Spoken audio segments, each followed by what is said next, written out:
Are there people in here now? Yeah. Yep. 20 participants. Yeah. Okay, it's 11, so I think we'll Okay. just get started. Yeah, let's get started. Yeah, so Okay. welcome everybody. After such an awesome session with Bob Joseph, I was so excited for it. I don't know if you can tell, but I was pretty excited all week too. So it was really awesome to have him there. So welcome everybody to the session where we consider our learning, talk about what we learned from Bob Joseph and during that session, and any questions that you may further have. And we're going to share some resources with you today as well to help you to teach the Indian Act to your students, or to have the conversation with your staff or your friends or family. Okay. So yeah, he shared so many resources during that, like so many things that we could take away and like ideas. So I'm excited to see how we can like implement that into our classes. Yeah. So there's different ways that you can participate in our session today. The chat is open, so you're able to chat in there. You're able to ask a question, so the Q&A button there. And if you want to ask a question with the microphone or with your camera on, you can raise your hand, and Rod will give you that permission, I guess, to share. And we are closed captioned by the Canadian Hearing Services. So you can click on the closed captioning icon there as well. Okay. Yeah, just to note, this So session isn't closed captioned. Oh, sorry. Just the keynote sessions are, but apologize. It's all good. Perfect. I saw it come up, and I thought that was my reminder to remind everybody. Okay. So right here, we would have a hand, a symbol to put your hand up. So that's how people can raise their hand. We also want to talk a little bit about the chat. So when you go into the chat, you can click on where you can text your information that you want to share. Like it's just kind of share, there was lots of sharing happening in the last session. So it was great. If you want only the panelists to see it, you'll leave it like this. However, if you want everybody to see it, you'll want to make sure you click, you'll do this little upside down triangle, click it, and then go on to the all panelists and attendees. Because I know when I was attending the session yesterday as a attendee, I didn't get to see everything that everybody was talking about. So it does help if you share with everybody. If it's just commentary in the chat. So it does help everybody get in on the conversation. And then the Q&A is something that would come up. And then if you put it in the Q&A, we're going to try and bring that into the discussion. And if you raise your hand, we would love that, to hear your voice and to have you share. For sure. Okay, so I guess we should introduce ourselves again and say who we have here with us. So I'm Gretchen Gamble, and we have Sally with us today. And we are from the elementary program department. We also have Nicole Hooper. She's behind the scenes there, also from the elementary program department. So she's giving us a hand with the chat and everything. And we also have Emily Dixon with us. She was the principal at the Sanquet last year, and she's going to talk about some of her experiences at the school and using the book, 21 Things You May Not Know About the Indian Act. Okay, so all right, let's get started. Sally? So we do have another way we're going to have you participate as well today. So it's called Menti. So if you want to actually do this right now, we've got, we're going to have two situations where you can add some information that's going to be shared with everybody. The whole point of the discussions is collaboration. And so the more minds on something, the easier it's going to be for all of us. So that's why we decided to go with the Menti and also have these post session discussions. So the Menti, if you press escape right now, if you're on your computer, you can type in menti.com in another and like make your windows smaller so you can see the presentation. You can also see the Menti at the same time. Or another option is if you have your cell phone, you can type in menti.com and it will allow you to participate in the Menti part. When we do the question, which is coming up in a second, this will be the code, and I will also have it on the next slide. Okay, so hopefully everybody can participate in the Mentimeter. It would definitely help all of us who are in attendance right now. Okay, so here is our question. what idea or thought resonated with you? So just what has stayed with you? We're just in the session, and so what stayed with you that you think is really important? And so here's the code. If you want to go ahead and type in the code and start adding to that Menti, you can add in three things if you'd like, just one, whatever stayed with you. Yeah. I know I have my things that stayed with me. I was making notes like mad. There were so many things he was saying. I was like, he was just wonderful. Yeah, so many it was so great. And I just wanted to hear more stories. I wish that we could have had him for a longer time. Yeah, I was taking my notes too. He made me, just while people are writing and doing that, we may as well chat for a second. He made me think of some things that, like, my grandmother has mentioned to me. Like, she was saying to me one time, she's like, like, we didn't really have powwows when I was a kid. And she's like, those are only newer things in the last couple, like 20 years or whatever, 30 years. That's a newer thing. Like, we didn't have those when I was a kid. And I didn't know that information, and she didn't know either that there was a reason why those things weren't happening. It's like, I think some of the history is so damaging and harsh that why would a parent share that information with their children, right? If that was happening to them. Yeah. And hearing stories too about people back when the Indian agent was still on Walpole Island, and they would have to sneak to and like go places alone together to be able to like sing the songs, right? And to teach those songs to each other, because those were songs that had been passed down for generation and generation, but it was illegal. It was not, you were not allowed to drum. You weren't, and they would have to do that in secret together, right? And that's something that I think a lot of people don't realize about, like, how oppressive the Indian Act actually is, right? So, yeah. And thinking about the schooling and like the experience for the kids in the school, like my grandma didn't go to residential school. Her father did, but my grandma went to day school on Young, and they were not allowed to speak Ojibwe. Like, and so my grandma is like, she is, I feel like she's lost a lot of her language. She always checks with people before she says what the word is that she's using. But I feel like, that would have had an impact. She didn't teach her children Ojibwe.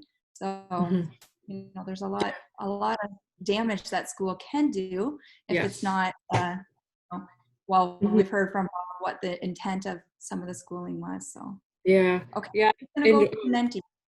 When go ahead, Gretchen. The idea too, like for us as teachers, like we are in such an important position, and it's such like an exciting thing though to be able to help to right those wrongs, right? Like, it is something that we are able to do. So yeah. Okay, so let's talk about these things that resonated. So communication. Yeah.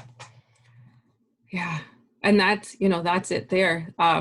The communication piece, forming the relationships and asking those questions, even just after we were kind of sharing stories after the session officially ended. And he said he was in a situation where somebody was asking if they should give a gift to somebody who was a presenter. And he said, not every community expects gifts or the same kind of gifts. But the thing is, you can just ask, are you expecting a gift? What kind of a gift should we give you? What would be appropriate? Just ask those questions. Yeah, definitely communication. Yeah. Arrival, the terms, just the simple changing of a term opens up communication. Yeah. That would be interesting. Definitely. That's good. 7 seniors. Filling in those gaps. I wrote that down. We really need to fill in those gaps, because there's a lot that we, as adults who, went to school and in the public school system, we didn't learn that, and even if we went to school, like my parents, they don't know that. And my dad, he's from Walpole Island. He knows a lot now. He's done a lot of work to be able to learn more about the history, but growing up, that's not something that he learned, right? So yeah, we're all relearning, I think that's something that maybe people don't realize too, is that, teachers in our public school system, they might not know a lot, but even as Indigenous people, we are relearning. We're relearning languages, Yeah. we're relearning the history. We are putting in a lot of work to be able to regain that as well. So there are people who hold a lot of knowledge, but there are people like myself, you know, I'm learning so much. So it's like we're all kind of learning together. So, yeah. And I wrote down as well, if I can pop in for a second, but that it should be learner focused as well, and listening to the questions that are coming up and starting with those questions, and because those questions can drive the learning, because that's where they are at, right? So that's one big thing that I noted down, is that those questions will tell us where we need to start and where we need to go as well. Yeah.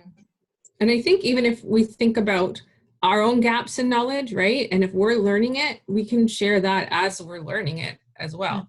So we're aware of that, then we probably are aware that most people in Canada might be unaware of that as well. So we can share that as we, as learners, are learning. And to say that, I think that's an important thing to say too. Whenever I go to classes to visit, I would always say, you know what, this is something that your parents might not know. And this is something that you are able to teach to them, because they probably didn't learn about treaties in school. They probably didn't learn about residential school in school, but this is now something that you as students are able to teach to them. So, and I think that's a really important part to remember. Yeah, and being okay with admitting that we don't know. Like, it's okay the teacher not to know, and that we're learning. Like, that's just showing value of learning, and like being open to hearing many things. Yeah. So then, like, when things come up on the news and students hear about stuff and they bring it to class and we don't discuss because we're not certain ourselves, say like, that's something I don't know about. Let's learn about that. Why is that person saying that? And let's figure it out. And like engage in inquiry with the students and learn.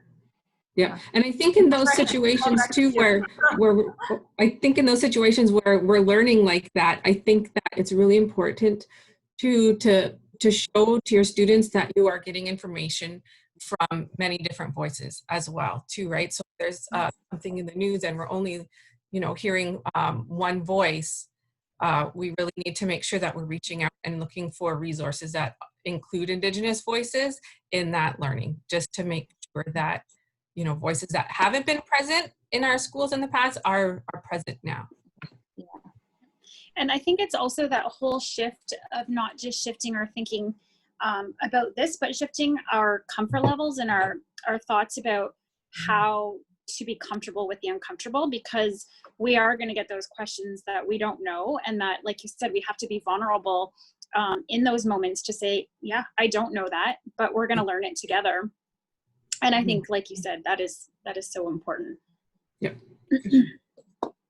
Okay, so during his presentation, he talked about many things. So we've just got some bullets here to just refresh and think about, okay, these are the things he said. And we're just going to point out some things that, like, I'm going to point out some things that I really like stood out to me. And then I'm sure, like, based on our word all there, that like it stood out to many of you, like the things that I was noticing. And then everybody's going to add in, and please feel free to add into the chat too and comment. So before the session started, Gretchen and Bob were talking, and we were all listening in before everybody was welcome into the room. And they were talking about how to share the message of truth and reconciliation and how to go about that. And I thought what he was saying was like so valuable. He was saying like he values going about it in a non-confrontational way, like in discussing things with people. And like, so not just like pushing and like, he said beating people over the head with it, but like not being like, you know, here it has to be, and like being forceful with it because he feels they won't listen. And Gretchen, I think you agreed with that stance, is that like if you're just forcing, they're not going to listen. But if you share perspectives, and you said sharing the history, sharing the truth is enough, that people will start to change their minds and will start to ask questions and want to know. And so then it opens up the conversation to share that message of truth and reconciliation. It's just share what you know. And then it often will go in that way of like, let's figure out what happened there and why did that happen? And oh my goodness, now I understand. kind of thing. Yeah, and I've seen that change. I've seen that change in people too. Like even in my personal life, you know, with neighbors or something, we're having conversations and they have some pretty strong opinions and ideas about something, but then sometimes it's like, okay, it's obvious that you don't actually know the truth here. So, you know, my husband and I, we've had to have these conversations and and they're difficult. And That is hard. a lot of the time when somebody is presented with that true information, you know, that really helps to shift the thinking. And then, you know, they're like, I had no idea that this is actually what happened. You know, I always had this idea, and I realized that I was so wrong in thinking that, you know. And so that's, you know, that's how we have to do it. We have, you know, with our students, with our friends, with our families, with people who we work with, you know, we just got to keep making sure that we are sharing that true information. Yeah. Yes. Thanks, Mary Lynn. The importance of protocol. So, Gretchen, you brought up that in the, you've noticed on like Twitter that there has been like some comments about like the land we don't call it protocol here. Yeah, we call it the land acknowledgement. Yeah. And so he actually brought this up. And so I was like, well, this is interesting because it's a discussion we've been having. Yeah. And he talked about a blog that he has. And actually, I have it in here in a minute so that people will know where to go find that blog. But he talked about treaty territory versus traditional territory. And he talked about, like, you know, saying those land acknowledgements and why we should do it. And just that it's a meaningful about it. Is it a meaningful gesture? It's being questioned in the media. Like, why should that be happening? And he's saying that without that protocol or the land acknowledgement, that they aren't acknowledging that there is another interest in the land all around us. And I was curious when he said that comment, because I was thinking about the interest, the other interest. And I was like, so who, the other interest could be First Nation, could be Métis, could be Inuit, could be nature in itself, right? Yes. Like there's so many interests into the place we are living in and residing. And so I think it does acknowledge many things, and it's important to be reflective and think about that. And I think that the land acknowledgement too really calls us to make sure that we have relationship with the land, right? Like that when you talk about the other interests, could be nature itself, could be land, because that was a part of it. That was a part of the treaties, is the land and having relationship with the land and making sure that we're caring for the land. So I think that, you know, I really feel like the land acknowledgement is an important part. I feel like we need to do more teaching around it, about why we say it and why it is important, but also to put some thought into how we can make it relevant to us, you know, to say what we're grateful for, or what we commit to do to honor those treaty obligations of taking care of the land, of listening to the voices of the Indigenous people here who are telling us how we can take care of the land. Or, you know, I think that that is a really important piece to the land acknowledgement. And I have, you know, gotten requests from people about the land acknowledgement and about how we can make it more personal. You know, we have our one that we say, and it's great that it's written out for us to make sure that we are covering all the pieces that we need to cover, but we also need to make sure that there's more to it, that there is the commitment part, that there is the learning part to it there. So yeah. I love that.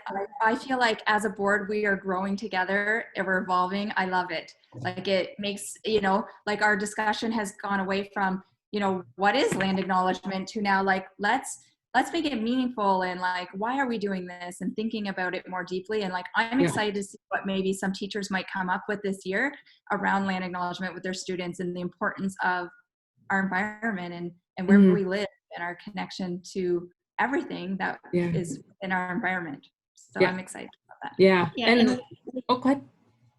So I was just going to say, and Lisa noted that she's loving how the acknowledgement protocol is growing and changing, and every time she hears it, it's more impactful, right? And like I'm wondering, as well, as we're talking about this, we could put that in our classrooms, and even taking turn having students really reflect and think about why they are grateful for the land, and have them in some way elicit some of that thinking and embed that into the morning announcement as well, right? When they're doing the acknowledgement, but include student perspectives in terms of how it's how it is meaningful for them and why they're grateful for the land as well.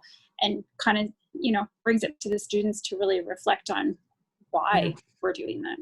Yeah, and even just having the names too, right? Like the Chippewa, Odawa, Potawatomi, and Delaware nations. As teachers, you know, we can have that conversation. Who are the Chippewa people? You know, where else can we find Chippewa people in North America? How did the Lenape people come from here? What's their migration story, right? So it's a really good teaching tool that I think that we really need to use that way a bit more, for sure. And actually saying that, Gretchen, too, when Bob Joseph was talking about starting the learning that's local and what surrounds us, right? So maybe that's one of the next steps where we go is like diving deeper into that. And we're really breaking down the land acknowledgement, but at the same time, keeping that learning local, and you kind of grow from there. Yeah. Okay, thanks.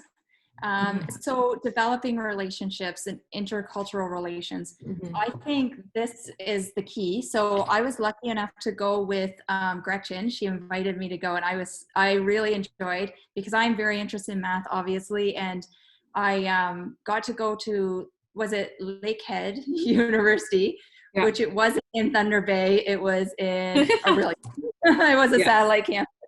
And so we got to go, and we got to hear from Ruth Beatty and her like, I guess, investigation with a school and their local First Nation and the connections that they went through. So, and what I took away from in the end was, it wasn't about the math. It wasn't, because Ruth Beatty is a math professor at that university. She's trying to see ways of learning math that are different, that will be useful to all students, but she took away that her and like all the people who participated, including the teachers and the community members, was that it was about developing a relationship. It was the most important part. What there was creating a relationship between people from the First Nation community and the teachers, and like a genuine relationship. And when that happens, then like the learning is going to just flourish, because it's not seeing each other as separate parts of, you know, the community. It's like, we're a community together, we're a learning community together. And I think that just created so many positive things for them. So it was about that. The communication came out big in our Wordle, and that's, you know, that's what it is. It's the communication. It's understanding and getting to know the history of the people and the experiences that they've had on both sides, so that you're starting from a common place where you can work on things together. And I think that building those relationships too really, really reinforces that there's so much importance in Indigenous knowledge, right? And having that apparent in the schools, and having people to come in and share their knowledge really shows to all the students and the families, you know, like this is important. It has value in the school. The stuff that we learn doesn't just come from me as the teacher. It comes from the relationships that we are forming, right? And so that and those relationships and the sharing of the perspectives really helps with building that intercultural understanding, empathy, and the mutual respect, right? And also this part about developing relationships, really that addresses the cultural appropriation side too, right? So if you have somebody who formed a relationship with, you can say, you know, is this appropriate if I do this? Or you can say, I really feel like this piece of culture is something that my students would really, really benefit from. Do you think that you could come in and share it? Because I know it's not my place to share that, right? So when we develop those relationships, we're really doing a lot for our students and for our schools. And it's easier to ask those questions. It's when you have a relationship, the question, nobody's going to take offense because you have a relationship in the question. Yeah. You know? Like Gretchen can ask me anything she wants because I know her and I'm comfortable with her and I know her intent, right? I know she just, you know, and I think it goes back and forth, right, Gretchen? Like when you develop that relationship, it's easy to ask the question. For sure. Yeah. And so also, going back to, go ahead. Sorry. Well, just also he said in the in that, when he was talking about that, he talked about the changing of the words, right? So Mhm. just changing, and then somebody said invasion, and I was giggling. I was like, oh yeah, that is an intense word.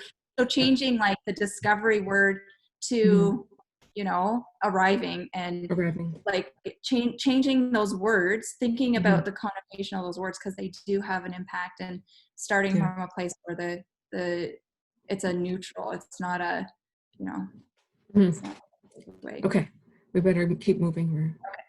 Okay. So he had some slides that he was sharing, and he said those are going to be available to us. I just put this in here because this is his blog, and he has commented and wrote about so many things. So it is a good place that you could go and find more information about. And then he listed the 21 things. We only got to 11, Gretchen, I think 11 or 12. And so can we find those slides that he shared here on this site? Because I know you've shared those with me before. I just can't remember where I got them from, where I went. It's not organized. Yeah, it's not organized like the slides, but he touches on those things in the blog, like all those 21 things, you know, it'll be on there, and there will be information on there too. So yeah, I believe maybe we can get the link to just those slides and post it on the blog, our blog. Okay, yeah, I'll try to find that. And what was I going to say? Oh, I believe that the book 21 Things You May Not Know About the Indian Act. I'm pretty sure that there is one in every school. I'm having a hard time remembering 2 years ago when I bought all of those books, but I'm pretty sure that there is one in every school for everybody to read. And, you know, I can't recommend it enough, right? Like it goes through all of those things in great depth, and it's such a good book. Yeah. Emily, you were able to do a book study with your school, and that was one of the things he said was like doing a book study was a great way to meet the calls to action 62 and 63. So can you tell us about it? Absolutely. So in our discussions when we were talking about our Indigenous education goals, the Bazanquet is close to Hillside School. So collectively, the staff said they would love to build a strong relationship with Hillside. And in our discussion, it became apparent that many people were hesitant because they didn't want to say anything or do anything wrong. So we committed as a staff to doing our own learning. And this book was amazing. I had read it, and so the staff, I said, you know, it's so practical. We committed to learning the truth before we can move towards the reconciliation. And to be honest, we had to do a bit of acknowledging our own bias and racism. And there was an opportunity for staff to share their own experiences, which I think allowed for that mindset of learning. And so when we did this during the pandemic, by the way, so I was worried that doing this remotely wouldn't be as impactful, but boy, was I wrong. So how we set it up, Gretchen had I stole from Gretchen, she knew this, and so she had questions that could prompt each section of the book. And I found as we went, you know, we could adapt the questions, the prompting to the local Kettle and Stony Point area, to our own experiences. And we committed to reading, to pausing, to reflecting, to unlearn, right? Because we talked a lot about our own experiences in school through our own education. And the discussion was twofold. We did an online Google Doc, and we also then followed up with a Google Meet discussion. And the local lens was very, very important because we knew there were several students at Bazanquet that did not feel comfortable identifying as Indigenous, and we knew that we had a lot of work to do. So we created kind of a culture to respectfully hold each other accountable. And when it got uncomfortable, to also being okay with that. And I think that was the greatest benefit as we are committing to anti-oppression education, that it's okay to, you know, when you say something and then you pause and you think, oh, should I have said it that way? And then someone else respectfully comes in, well, what if you said it like this? And why do we say this? Where does that come from? So someone's Googling, oh, you know, what does that mean? And so it just really helped because the staff were super open that they want to do the work. They're just concerned, right? They don't want to do it wrong. So we kind of unpacked that a bit. And, you know, there isn't necessarily a wrong way if we have that open relationship and commitment to learning the truth.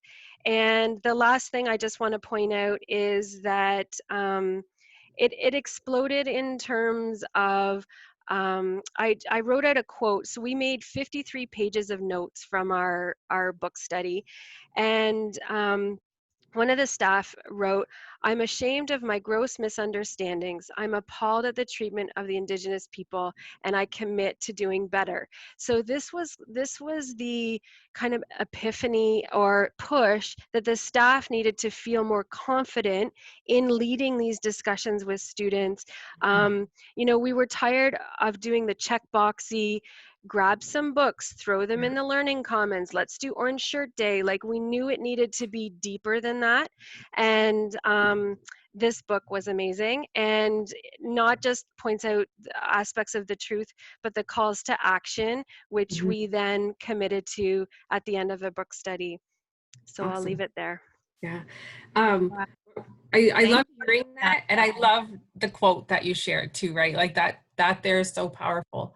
But I think what you really said just now that really resonated with me was the part about respectfully holding each other accountable, right? Yeah. Like that's something that I think that we need to do, right? And even sometimes that is so uncomfortable. And I've talked about this before about like how, you know, every day, like I have to make a choice at work sometimes, you know, like most days, am I going to say something about this, you know? And as I've gotten older and more comfortable, right? Like I'm more comfortable in saying that, and respectfully holding people accountable. But there was a long period of time where I just, you know, I was just like, okay, well, I'm not even gonna, you know, touch that. But it can't just be on the only Indigenous person on the staff, right? Like I really, really appreciate that you guys are doing that, and that, you know, it's a staff accountability piece. And I just think that's so awesome. So thank you so much, Emily. No problem. One more thing that I thought might be practical to mention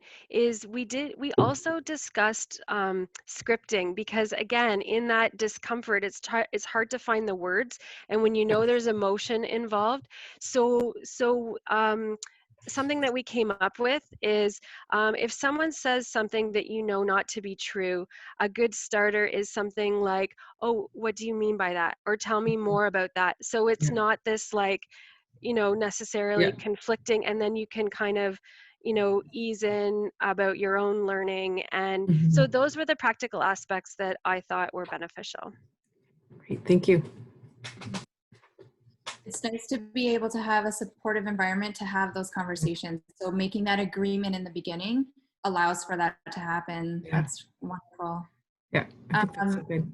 So this question was asked, presenting information when we're not Indigenous ourselves.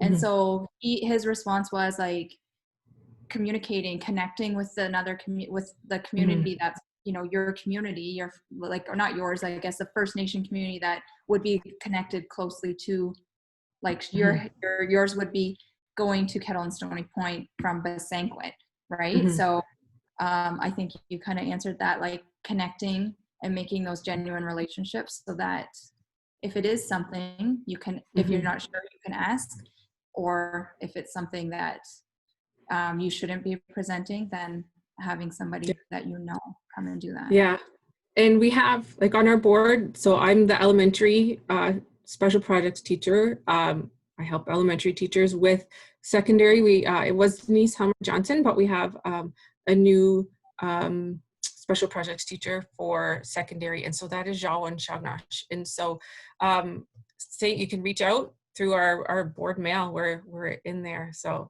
if you need help, if you have questions, you know, we can, that's our role to help you out with that. So yeah. And I just saw that Marianne Tour posted Javin's name there in the chat. So yeah, you can reach out to her if you're secondary too. So thank you, Marianne. And I think this is the last thing we talk about before we go into you sharing your first, Gretchen. Just he said that if the Canadians can jump on TRC and educators get in on this, it will make a significant difference in 15 years. And I do that too. I think that's a great thing that he said. And so we're counting on everybody to do their part, and I think it will improve. Yeah, and I think as teachers, we see the importance of it, and we can see that our learning, you know, there was a lot that was left out. And I think as teachers, we feel, you know, that obligation, you know, to do better and to make sure that we are. I like that filling in the gaps. We have lots of gaps that we need to fill in. But it's so exciting that we are at this time where, you know, we're being called to do that. And I think it's really just such a cool thing for us to be the bringers of truth, for us to share that with a whole generation of students, you know, of kids who are going to be able to carry that on and make the changes that need to be made. So yeah. I have to make a comment here about something I heard on the weekend. And it was a family that I know. Their child just participated in the grade 11 English course. And from that course, they commented that the teacher really inspired the students to think and question things, which was really good. And then they said that the dad was interested and wanted to read the book that his son was reading. Awesome. And so, like, our children are educating, like all the students at LKDSB are educating their parents on what they're learning, bringing that conversation home. And it's a genuine, it's a real thing that is, you know, a current thing to be discussed. So it's really great. And just to make that clear, the grade 11 course is all books written by Indigenous authors. So it's for grade 11, and that's what kids are getting immersed into, really. So it's such an awesome thing for kids. So, yeah. I'm going to skip these two, and then we are going to go to this Menti real quick then. Okay. So or should we skip it, Gretchen, and just go to your... Well, I think maybe we can come back to it. How about that? Why don't we share the resource, and then if we have time, we can come back to that. Okay, we'll come back. Okay. There was also just a comment that it may be a consideration to invite the Indigenous to your school instead of going into the space that created a sense of safety on the First Nation. Yeah. So yeah, I have a little story about that. So my dad, he went to day school. So that's not residential school. It wasn't public school. It was, again, government church run school on the First Nation. And so he grew up with a really negative feeling about education and the school system. And so he, you know, growing up, he wasn't always supportive or whatever of us. And it's funny too, because my mom's a teacher too, right? And so it was just a funny, you know, dynamic in the house. But growing up, and then when I became a teacher, and then in this role, trying to get him to come into classrooms. I'm like, Dad, you have such cool stuff to talk about. Why don't you come here? You know, talk to my students about hunting. Oh, no. He would not come into the school at all. And so there was one day, I think it was the first year I was in this role. So 2 years ago, we scheduled some field trips for kids in grade 7 and 8 to go out to Walpole Island. And so Minugishka, who's our lead, he asked me if I would ask my dad if he would talk to the students about hunting and fishing and trapping and all that. So my dad came out, and the place where the field trip was just right across the road from their house. So he came out with his muskrats, and he was talking about his life and being a hunter. And so my dad hasn't graduated from high school, but he has so much knowledge. And he talked to them about his life and how it's important for people to go to school, but he has this knowledge and it's just important and everything. And after that, those couple days working with the students, he was like, that was so much fun. I really, really enjoyed doing that. come and do that in schools. And I was like, oh my gosh, you know, it's taken however many years for me to get him to want to do this. And so he has come to schools. He's come into the schools now, and he loves it. He loves talking with the kids about it, and he loves sharing it. But it was not a comfortable situation to start with. So sometimes that needs to be taken into consideration, that the school system is not a really positive place for a lot of Indigenous people, especially of that generation. Okay, so, you know, if somebody might not feel comfortable coming in, maybe say, well, where can we meet you? Can we do this? You know, would it be okay if we just went outside and did something outside too? So yeah, we really need to think about that. Mm-hmm. Okay, so Gretchen, are you going to take over sharing here, or do you want me I'll to share go? the screen now. Yep. Okay. Okay. I'm going to, so Okay. I gotta stop. There we go. There we go. Now Okay, so I'm going to share the screen. So I created a resource, and this has really been a labor of love, because I've been working on it for a very long time. So what I created was a resource that is it's for around grade 7 and 8. I would say it touches on the history section of the grade 8 in the social studies. But I really feel that it's also something that is just so important for students, even in grade 7, to learn, 7 and up to learn. You can tie it to your language expectations, you know, so it's just ways to teach about the Indian Act to shift thinking. So it's on a website, and I'll share the link with you, or maybe, yeah, we can share the link in the chat. And so it's a website, and so this is all the information for the teachers here for you to go through. So it has the curriculum connections. It talks about how to use the resource. So when I designed this resource, I thought about it as, how can we shift thinking, right? So it has 2 parts to it. So if you keep scrolling down, there's 2 boxes here. So each one of these boxes will take you to a Google slideshow. And so in box number 1, it has some boxes that you will go to. So on the next page, you will find 9 boxes. Click. So I have that just so that students can hear it as well. So they will click on this box here, and under each of these boxes, there's an image. And so it should be an image that students have schema about already, something that they already know about. But when you present the students with box number 1, there should be no indication that this is about learning about the Indian Act, because we just want students to share their idea. So box number 1, or this box here that I picked, has a picture of voting. So you as a teacher can decide how you want your students to share that schema of what do they know about voting. Oh, you know what, this year we're having an election at school. I think that I might run, and I hope I get a lot of votes. Or it could be, you know, whatever they know about voting. So I'll click on this one here. Oh, a diploma. You know, I know that education is so important. I'm going to graduate grade 8 next year.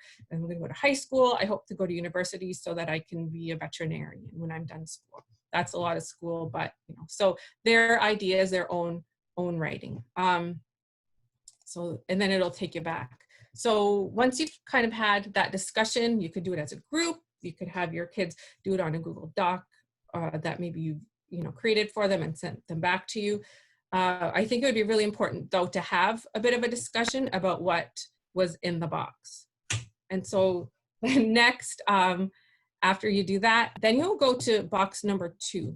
And so this is the part where they gain more information on the Indian Act and that learning. So again, this resource uses, I have that volume button, or I have that there. Just, you know, I like to have that accessibility piece there. Again, if there's any comments or suggestions, you can email it to me. So I talk about how at the starting we use the word Indian in this because the Indian Act is still in effect today, and many people are still considered Indians. And that was the word that was used in 1876 when the Indian Act was created. So in this one, we get started. Choose a picture to learn more. So the students will then go and choose one of these. So it should be the one that they wrote about before, okay? So maybe they wanted to talk about, or maybe they really wanted to talk about Sir John A. Macdonald and this $10 bill here. So they wrote their schema about what that, oh, I do jobs at home, I make $10 a week, or, you know. And so then here, there's all this information about John A. Macdonald. So it talks about him as the first Prime Minister of Canada, and he was Prime Minister when the Indian Act was first put into law. But down here along the bottom, there's lots of links for you to go to. So there's a video here. Okay. Is Canada's founding father a national hero or a genocidal criminal? Here's the case for and against Sir John A. Macdonald. So, and you can always go back to the overview here, and then you could click on another one here. So, and this would take you to a website with quotes by Sir John A. Macdonald about Indigenous people. And you'll notice it's actually, there's a lot of links to Bob Joseph's website here because it is so good. So there's lots of information there. Okay. Whoops. Let's see here. So then if I want to go back to here and explore a different box. Choose a picture to. So you can hear that every time. Sorry about that. So education, you know, so we have a really good idea about education, but this one here goes into the stories of Indigenous people who went to residential school. And, you know, lots of links, information that you can go to. The last one here, share your learning. So now that you have learned more about that item that you chose in box number 1, how has your thinking changed? Okay, how do these items mean something different to different people? So that's directly from the curriculum too. And so this part here, discuss this with your teacher, your class, or complete the writing assignment from your teacher. So you can decide how you want to assess that learning or to have the students share their learning. Let me see here. So let me see. So that's that. We'll make sure that you get that link so that you are able to use it. One thing I want to say that's incredible. Before you go on, like that is amazing resource, and I want to go teach 7/8 so that I can do this for the classes. Okay, you can share it with your family. That's why I was like, I'm going to forward this to all my husband's relatives. Oh my goodness. So, so one thing we need to be aware of, though, you know, the residential conversation, gender discrimination, like the roles of women in the Indian Act can be kind of upsetting. So it is important that you maybe have that conversation with your students. Understand, you know, their sensitivities, what they might be bringing with them to school. So that's just an important part of this. Okay, so a part of this, though, that I'm really excited to share about is the local connection to the Lambton-Kent District School Board.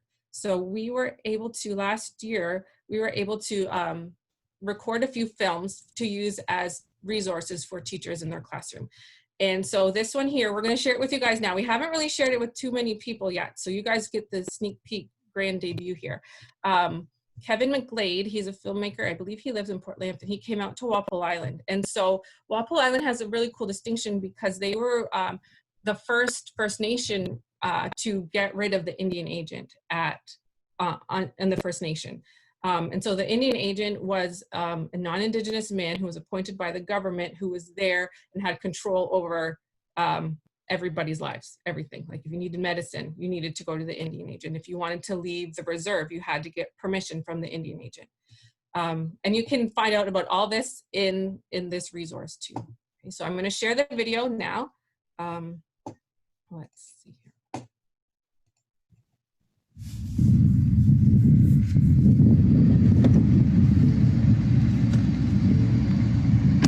Growing up, the Indian agent controlled everything on the reservations. He controlled the council, he made the motions, and the councilors that were there just moved and seconded him.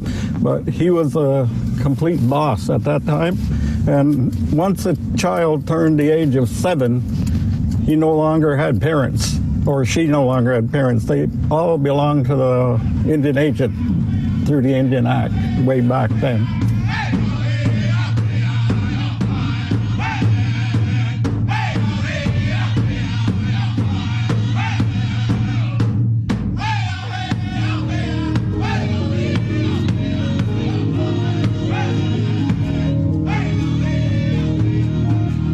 Every reserve across Canada had an Indian agent, somebody that the government stocked put in there to curb what you could do, to hold you at bay, and to say, have the ultimate say over everything that took place. They were sent here, as I said, to take the Indian out of the Indian. And no matter what way he did it, he did it. But you have to realize that he also had the authority of the RCMP because they had a barracks here. And if you didn't agree with them, then the RCMP were called. And you know, to this day, I have feelings that are deep-rooted with that, and my trust of a lot of people is, I'm going to say it's hampered by that. The discrimination back then was really bad. We were teased every day in school from grade 5, from the kindergartens right to the grade 8s. They teased us every day in school. For a long time, I thought I was a dirty Indian. But that's just the way it was way back then, and through the early 60s to be in school. I went to kindergarten in a spot right here that used to be the Mountie Barracks. That's where I went to school, and the Indian agent lived right there.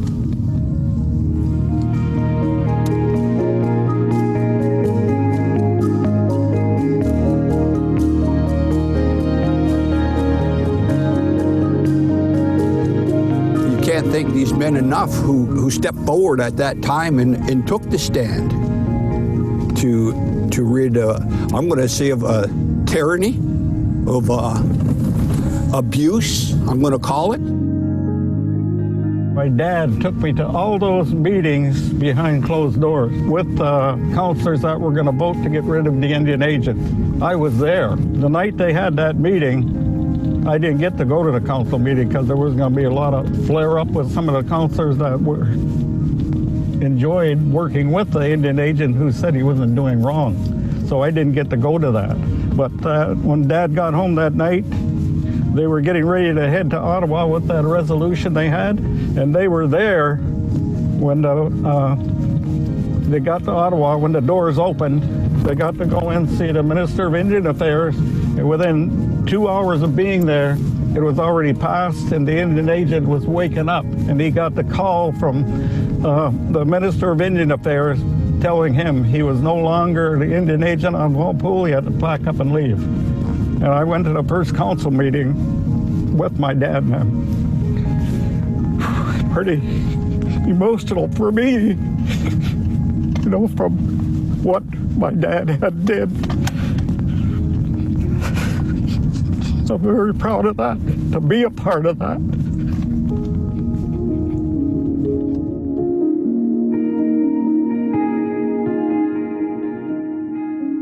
Now, as I'm older and look back on it, I look at it as a tremendous victory for all First Nation people across Canada.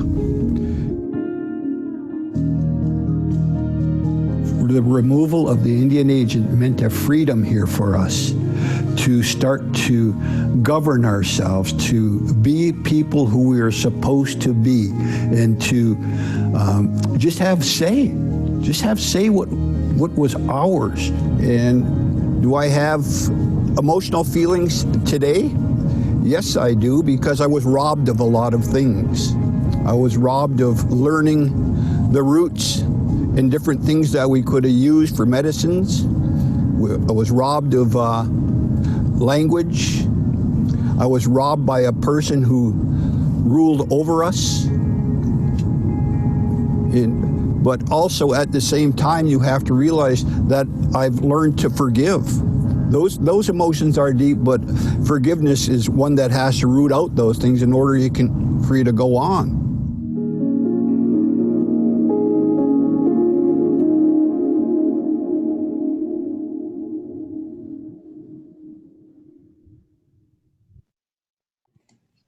Okay. Wow, Gretchen, if I can just say, like Bob Joseph this morning was talking about learning from an emotional connection, and that right there just says it all. Like, wow.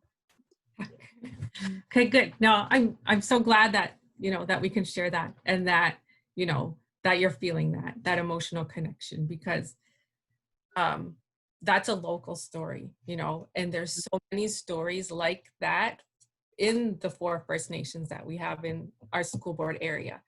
There's so much knowledge and things that people have to share with us, right? So with us as educators and the students. So yeah, that was actually my dad and my uncle. So, you know, I was so glad to be able to share that story, because I heard that story as a kid, you know, hearing that story. And I remember talking to Minagishkat, and he was telling me that my Uncle Dale told that story to him too, and how like important that story was to him. So I'm going to put the chat, or in the chat, I will put the link to the website in there, so that you guys can, if you're, you know, grade 7, 8, you can use it. If you want to share it with your family, you can obviously do that as well too. It is really incredible. And you know what I was thinking too, from the Bob Joseph presentation, they were like when everybody's listing off all those dates, there was a kind of a negative stuff that's being listed, right? Like from a First Nation perspective, like the experiences and stuff. And that story, yes, the Indian agent's very negative, it's terrible, but the positive story, it's like inspiring, and like, you know, like when you see something wrong, you're going to do something about it. And this is what like those people at that time did. And I think it's just such a positive story that we need to have positive stories too. Yeah. And there are so many, you know. We made a couple more films. There was one about my dad's life as a hunter and a fisherman, and how, you know, that kind of shaped his life too. And there are so many really good stories. And the part that I can, you know, I really relate that film and what my dad said. He's like, yeah, I have all these feelings, but there's that part about forgiveness, and there's that part, like, that's that part about moving forward, you know, and trying to you know, for us to do our part to move forward from that, right? It might be an uncomfortable conversation for us, and it is, as teachers who might not know, there will be times where you know, somebody might say, you know what, maybe you need to try this a little bit differently, or maybe you should say this instead. And we just need to take that as learning, right? That might make us uncomfortable, but change isn't easy, right? It's not easy, and moving forward isn't easy. And that little bit of discomfort, you know, is nothing compared to the impact, right, that we're going to make with that. So yeah. And thank your dad and your uncle for us, because that's amazing that they're willing to share that with us and do that.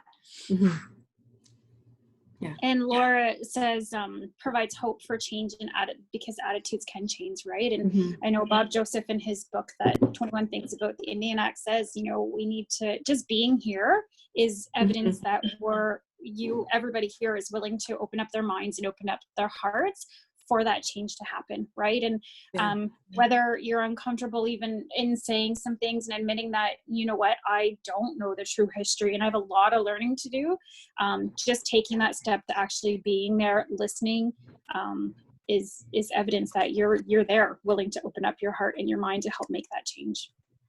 Definitely, yeah. So I think that's a good spot right there. Okay.